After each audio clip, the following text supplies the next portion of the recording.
Mamia ya waendeshaji wa bodaboda wamehimizwa kuwa mabalozi wa usalama barabarani kwa kuendesha kwa uwajibikaji na kuzingatia sheria za trafiki ili kusaidia kupunguza ongezeko la ajali zinazohusisha pikipiki nchini.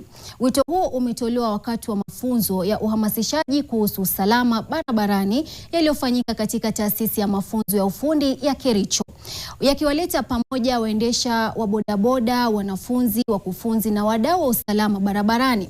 Winnie Chepkemoi anaarifu.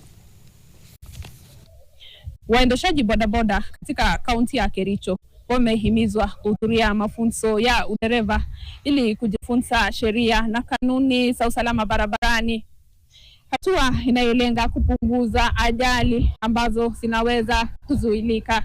Hii ni njia mwafaka na njia nzuri sana ya kusaidia vijana ili wapate pato la siku na pia create opportunities kwa vijana kwa space zingine za driving.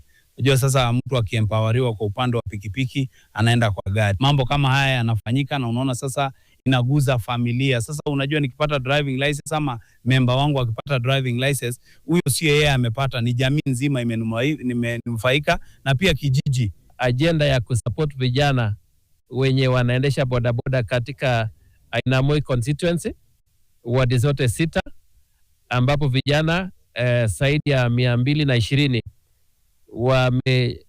wameshughulikiwa ili waanze kujienroll katika driving training yenye inaanza kuanzia kesho kwa mwezi mmoja ujao. Hii ni njia moja ya kusaidia vijana kwa kupata ajira, kwa kupata ujuzi na kwa kupata njia ya mapato pia katika siku zijazo.